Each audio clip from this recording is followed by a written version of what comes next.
மத்தேயு எழுதின சுவிசேஷம் 5ஆம் அதிகாரம் 15வது வசனம் வாசி. விளக்கை கொளுத்தி மரக்காலால் மூடி வைக்காமல் விளக்கு தண்டின் மேல் வைப்பார்கள். அப்பொழுது அது வீட்டிலுள்ள யாவருக்கும் வெளிச்சம் கொடுக்கும். இப்ப கர்த்தர் எதுக்கு உங்க விளக்கை எரிய வச்சார் தெரியுமா? உங்களை இவ்வளோ இடிச்சு பிழிஞ்சு நல்லா கவனிச்சு பாருங்க. நான் சொல்றது ஒரு 40 வருஷத்துக்கு முன்னாடி, ஆமா 40 வருஷம் இருக்கும் முன்னாடி, நாங்க இருந்த வீட்டில் வந்து கரண்ட் கிடையாது. 35 ரூபா தான் வாடகை, அதுக்கு கரண்ட் கிடையாது. அப்போ டெய்லி வந்து என்ன செய்யணும்னா, அப்போல்லாம் விளக்கு ஒன்று வச்சுருப்பாங்க, மண்ணெண்ணெய் விளக்குன்னு போட்டு திரி போட்டு எரியும் அந்த விளக்கு. அந்த விளக்கை வந்து டெய்லி எண்ணெய் செக் பண்ணணும், எண்ணெயை ஊற்றி திரி போடணும். ஒரு 2 வாரத்துக்கு ஒரு தடவை 3 வாரத்துக்கு ஒரு தடவை திரி என்னவாயிரும், கருப்பாக இதாயிரும். அதை எடுத்து போட்டு திருப்பி என்ன செய்யணும், இன்னொரு திரியை வந்து போட்டு அதை செய்யணும். அப்புறம் அந்த மேலே கண்ணாடி குடுவை ஒன்று இருக்கும், அதுக்கு பார்த்துருக்கீங்களா? இப்போ இருக்க ஜென்ரேஷனுக்கு தெரியாது. அந்த கண்ணாடி குடுவை என்ன பண்ணணும்னு கேட்டிங்கன்னா, சிலர் வந்து என்ன பண்ணுவாங்கன்னா, இந்த விபூதி போட்டு நல்லா துடைப்பாங்க. அப்படி இல்லைன்னா அவங்களுடைய லெவலுக்கு ஏற்ற மாதிரி துடைப்பாங்க. தொடச்சி இவ்வளவும் பண்ணால் தான் அந்த விளக்கு என்னவாகும், பிரகாசமாகும். இவ்வளோத்தையும் பண்ணிவிட்டு ரெடி பண்ணிவிட்டு விளக்கை நாங்கள் எங்கே வைப்போம் தெரியுமா? இங்கே வந்து தண்டின் மேல்னு இருக்குது. நம்ம ஊரில் தண்டுலாம் கிடையாது. ஒரு டப்பா வச்சு அதுக்கு மேலே தான் வச்சுருப்போம். இல்லைன்னா ஒரு ஷெல்ஃப் மேலே வைப்போம், இல்லை ஒரு பாத்திரத்தை வச்சு அது மேலே வைப்போம். ஏன் வைக்கிறோம் அப்படின்னு கேட்டால், இவ்வளோ க்ளீன் பண்ணி எதுக்கு வச்சோம் அப்படின்னா, அப்போ விளக்கை கொண்டு போய் எங்கேயோ ஒரு இடத்துல வச்சு ஒரு புரோஜனுக்காக தான் இவ்வளவும் செய்யப்படுகிறது, ப்ரிப்பரேஷன். இவ்வளவு தூரம் உங்களை ரெடி பண்ணதுக்கான காரணம் என்ன அப்படின்னு கேட்டால், உங்களை சும்மா பொத்தி ஒரு கட்டில் கடியில் வைக்கிறதுக்கு இல்லை, வீட்டுக்குள்ளே மூடி வைக்கிறதுக்கு இல்லை. God wants to use you mightily. உங்களை எங்கேயோ கொண்டு போய் வச்சு கர்த்தர் பயன்படுத்த விரும்புகிறார். அதுக்கு தான் இந்த ப்ரிப்பரேஷன். இந்த ப்ரிப்பரேஷனுடைய முடிவு எதுக்கு? சில நேரத்துலலாம் ஒரு சிலர்லாம் ஆண்டவர்கிட்ட கேட்குறாங்க. உண்மை, நான் கேட்டிருக்கிறேன், இப்பவும் கேட்பாங்க. கண்டிப்பாக கர்த்தர் பயன்படுத்த போகிற ஆளெல்லாம் முன்னாடி ஆண்டவர்கிட்ட ஒரு வார்த்தை, இந்த வார்த்தை கேட்டிருப்பாங்க. ஏன் ஆண்டவரை என்னை இப்படி பிடிச்சி கொடுத்துருக்கிறீங்கன்னு கேட்டிருப்பாங்க.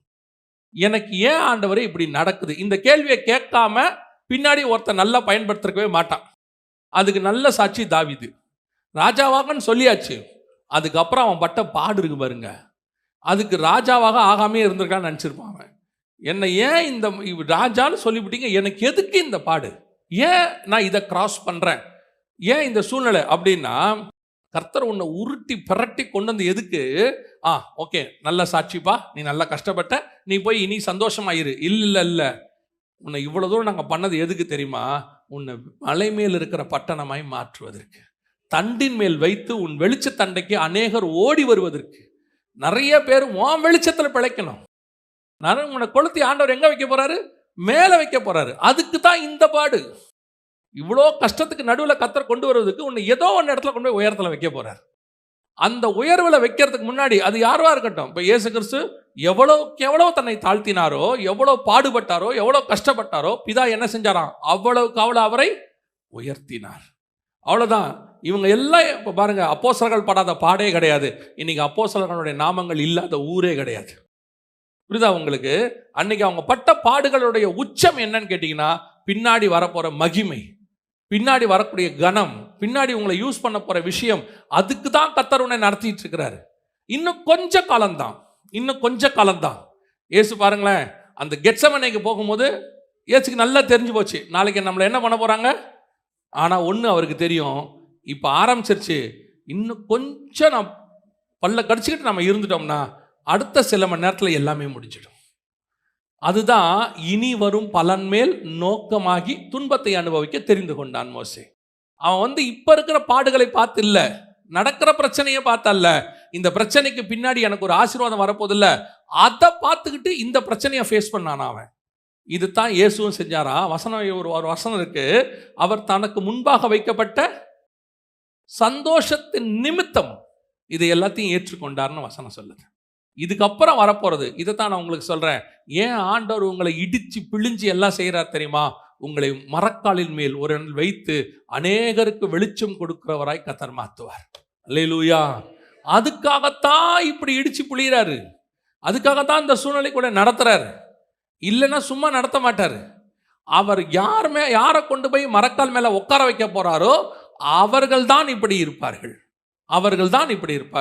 மற்றவங்க இல்லை, நான் ஒரு சொஃபிஸ்டிகேட்டட் லைஃப், சிலர்லாம் சொல்லுவாங்க, அப்படி நான் உண்டு, என் வேலை உண்டு, அப்படி இருக்கணும், ஆண்டவர் ஏதோ கொடுத்தாரு, சோத்திரம், பிரைஸ் தி லார்ட் அப்படின்னு இருக்கணும்னா ஒரு பிரச்சனையும் இல்லை, நீங்கள் இருக்கலாம். ஆனா உன்னை கர்த்தர் யூஸ் பண்ணணும்னு வச்சுக்கோங்க. நீங்க சகல ஜனங்களை பார்க்கிலும் இஸ்ரவேலர்கள் பிரஸ்தாபப்படணும், அவங்கள எல்லாருக்கும் முன்னாடி உயர்த்தணும்னா வேற வழியே இல்லை. அவன் எகிப்திலிருந்து வெளியே வந்தா தான் முடியும். எகிப்தில் அடிமைத்தனத்துக்குள்ள இருந்தா தான் முடியும். அப்பதான் எப்படி பலத்த கரத்துக்குள் விடுதலையாக்கினார்னு தெரியும். வனாந்தரத்துக்குள்ள வந்தா தான் தெரியும் எப்படி மன்னா வருது, எப்படி கண்மலை தண்ணி வருதுன்னு தெரியும். செங்கடலுக்குள்ள போனாதான் தெரியும், யோர்தானுக்குள்ள போனாதான் தெரியும் அக்கறைக்கு நான் வந்தேன். இந்த ஜனங்கள் பலத்த ஜனங்கள், உங்கள் கர்த்தர் செய்ததை கண்டு நாங்கள் பயந்திருக்கிறோம்னு ராகாப் சொல்லுவா. அவ பயப்படணும்னா இது நடக்கணும். இது நடக்கணும்னா நீங்களும் நானும் அதுக்கு நடுவில் கடந்து போகணும். அப்போ பின்னாடி நடக்க போற மகிமைக்கு, பெரிய ஆசீர்வாதத்துக்கு, மிகப்பெரியதான கனத்திற்கு கர்த்தர் உன் விளக்கை ஏற்ற போகிறார். அல்லேலூயா. அப்ப இந்த ப்ரிப்பரேஷன் அதுக்கு தான் நடக்குது. இந்த ப்ரிப்பரேஷன் அதுக்காக தான் ஓடிக்கிட்டே இருக்குது. கர்த்தர் நடத்துகிற காரியத்துக்கு பின்னாடி இதான் நடந்துட்டு இருக்குது. அப்போ அது ஆண்டவர்கிட்ட சொல்லும் போது சில நேரத்தில் நம்ம உண்மையில தான் கேட்கணும், ஏன் ஆண்டவரே இப்படியெல்லாம் என்னை ஏன் உருட்டுறீங்க, என்னை ஏன் இப்படி பண்ணுறீங்க, இது என்னால் தாங்கக்கூடாததாக இருக்கிறது. சில நேரத்தில் உண்மையிலே நம்மளால் என்ன செய்ய முடியாது, தாங்க முடியாது. ஆனால் ஒன்று மட்டும் நினச்சிக்கோங்க, திராணிக்கு மிஞ்சி நீங்கள் சோதிக்கப்படுவது இல்லை. பரலோகத்துக்கு உங்கள் மேலே என்ன இருக்குது, ஒரு நம்பிக்கை இருக்குது, உன்னால் முடியும் அப்படின்னு சொல்லி. எனக்கு ஒருத்தர் சொல்லி கொடுத்தாரு. ஒரு இடத்துல பேசிக்கிட்டு இருக்கும்போது சொன்னார், எவ்வளோ வெயிட்டில் இதை குத்துவ ஜெகன் அப்படின்னாரு. நான் என்ன இப்படி சொன்னேன், இவ்வளோதாங்க மொத்த ஃபோர்ஸ். அவர் சொன்னார், இதை விட இன்னும் 5 மடங்கு ஃபோர்ஸ் உனக்குள்ளே இருக்குது தெரியுமா அப்படின்னாரு. நான் சொன்னேன், இவ்வளோ தான் இருக்குது பாருங்க, இதுக்கு மேலே என்ன 5 மடங்கு இருக்குன்னு. அப்போ அவர் சொன்னார், சயின்டிஃபிக்கலி சொன்னார், நீ இதை குத்துறிய இந்த ஸ்பீடை விட தும்முற ஸ்பீடு இருக்குல்ல, தும்மல் வருதுல்ல, அதுதான் நம்ம உடம்புக்குள்ள இருக்கிற ஒரிஜினல் ஸ்பீடு. எவ்வளோ வேகமாக தும்முறோமோ அது நமக்குள்ளே இருக்கிற, நம்மளால் தானே தும்ம முடியுது அவ்வளோ வேகமாக. அவ்வளோ ஃபோர்ஸ் நமக்குள்ளே என்ன இருக்குது. ஆனால் நம்ம தான் நம்மளை என்ன நினைக்கிறோம்னா, இதுக்கு மேலே நம்மளால் என்ன செய்ய முடியாதுன்னு நினைக்கிறோமா. ஆனால் உள்ளுக்குள்ளே நமக்குள்ளே அவ்வளோ ஃபோர்ஸ் இருக்குது அப்படின்னு அவர் சொன்னார். நீங்கள் பாருங்கள், ரன்னிங் ரேஸில் ஓடும் போது நீங்கள் என்ன ஸ்பீடில் ஓடுவீங்க, ஒரு ஸ்பீடில் ஓடுவீங்கல்ல. அதுவே கரடி துரத்துனா எப்படி ஓடுவீங்க, ஒரு நாய் துரத்துது எப்படி ஓடுவீங்க. நீங்கள் இப்போ நடந்து வந்துக்கிட்டு இருக்கும்போது ஒருத்தர் வேகமாக வராரு, கூட சொல்கிறாங்க கொஞ்சம் வேகமாக நடங்க, என்னாலலாம் முடியாது சும்மா அப்படிங்கிறீங்க. திடீர்னு 2 நாய் துரத்துது, உங்களால் முடியுமா முடியாதா? அப்போ உங்களுக்குள்ளே இருந்துச்சு தானே அந்த ஃபோர்ஸு. நம்ம நினச்சிக்கிட்டோம் நம்மளால் என்ன செய்ய முடியாது அப்படின்னு நினச்சிக்கிட்டோம். ஆக்சுவலி உள்ளே இருக்குது. அதைத்தான் தேவன் சொல்கிறாரு, என்னால் முடியாது நீ நினைக்கிற, ஆனால் உன்னால் முடியும் என்பது பரலோகத்திற்கு தெரியும். அதனால தான் இதை அனுமதி கொடுத்துருக்குது. திராணிக்கு மிஞ்சி சோதிக்கப்படுவதெல்லாம் என்னன்னா பரலோகத்துக்கு நல்லா தெரியும். ஆனால் ஒன்று மட்டும் நிச்சயம், நான் பைபிளில் பார்த்ததை சொல்கிறேன், நான் படித்ததை சொல்கிறேன், ஒன்று மட்டும் நிச்சயம், கர்த்தர் வனாந்தரத்தில் நடத்துவார். ஆனால் ஒரு நாளும் வனாந்தரத்தில் உன்னை கொன்று போட மாட்டார். நீ வனாந்தரத்தை கண்டிப்பாக கிராஸ் பண்ணித்தான் போவோம். வனாந்தரத்தில் சாகிறது மட்டும் கிடையாது. எவன் செத்தான், கர்த்தரை நம்பாதவன் செத்தான். கர்த்தரால் அழைக்கப்பட்டவன் சாகவே இல்லை, சாகவும் மாட்டான். ஏன்னா கர்த்தருக்கு தெரியும், இந்த விளக்கு எனக்காக ஒரு நாள் தண்டின் மேல் எரிய வேண்டி இருக்கிறது, ஒரு நாள் வெளிச்சம் கொடுக்க வேண்டியிருக்கு, ஒரு நாள் பிரகாசிக்க வேண்டியிருக்கு.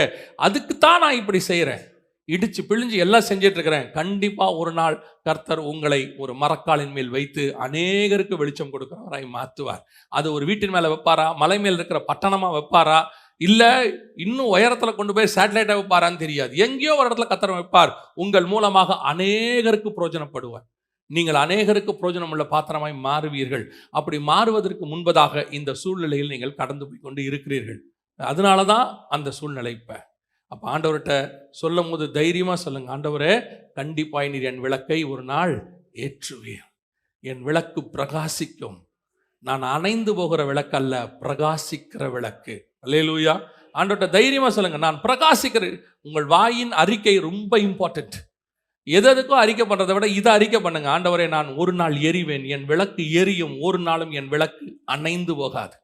ஆண்டவர் கொடுக்குற வார்த்தை, தாவீதின் விளக்கை எரிய பண்ணின தேவன், நீ உன் விளக்கையும் உன் குடும்பத்தின் விளக்கையும் கர்த்தர் நிச்சயம் எரிய பண்ணுவார். அது பிரகாசிக்கும்.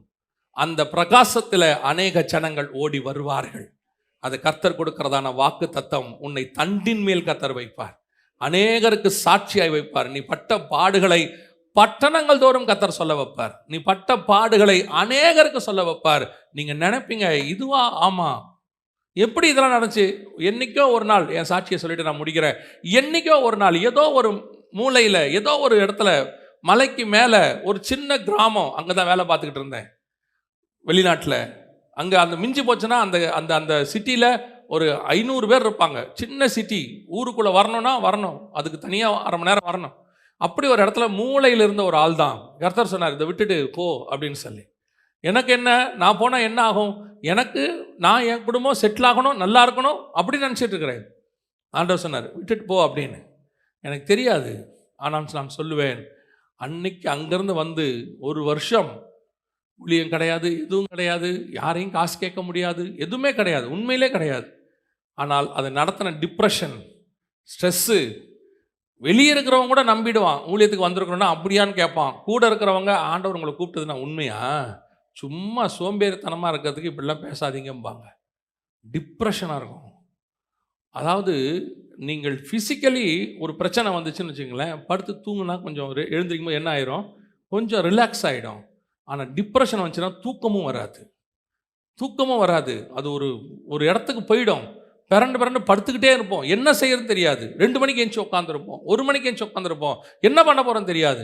ஆனால் ஒன்று மட்டும் நிச்சயம், எனக்கு ஆண்டவர் சொல்லிகிட்டே இருப்பார், உன்னை அழைத்தது நான், உன்னை ஒரு நாளும் கை விடவே மாட்டேன். இந்த இடத்துல கொண்டாந்து கர்த்தர் நிறுத்தி இருக்கிறார். இதுக்கு நான் என்ன பிரயாசப்பட்டேன், ஒன்றுமே பிரயாசப்படலை, விட்டுட்டு வந்தேன், அவ்வளோதான். அது கூட ஆவியானவருடைய தயவே. ஆவியானவர் விட்டுட்டு வர சொன்னார். அந்த தேவன் உன்னை கொண்டு வந்ததுக்கு, உன்னை நடத்துவதற்கு, உன்னை ஆண்டவர் கொண்டு போகிற பாதைகளுக்கு கர்த்தருக்கு ஒரு முகாந்தரம் இருக்கிறது. ஆனால் அதன் முடிவு சம்பூர்ணமாக இருக்கும். முடிவு எப்படி இருக்கும், சம்பூர்ணமாக இருக்கும். உன்னை கர்த்தர் எரிய பண்ணுவார். உன் விளக்கு நிச்சயம் பிரகாசிக்கும். அநேகர் உன் வெளிச்சத்துக்கு அன்னைக்கு ஓடி வருவார்கள். ஆண்டவன்மாரே, ரட்சிக்கப்பட என்ன செய்ய வேண்டும் என்று கேட்பார்கள். அன்னைக்கு உன் இருதயத்தின் ஆழத்திலிருந்து நீ சொல்ல போற சாட்சி, அவன் சொல்லுவான், இந்த வார்த்தை என் இருதயத்தை மாற்றியது, இந்த வார்த்தை என் வாழ்க்கையை மாற்றியது. நரகத்துக்கு போகணும்னு நினச்சி நான் சூசைடுக்கு போகணும்னு நினச்சேன், ஆனால் கர்த்தர் இன்னைக்கு உங்கள் மூலமா என்னை மாற்றினாருமா.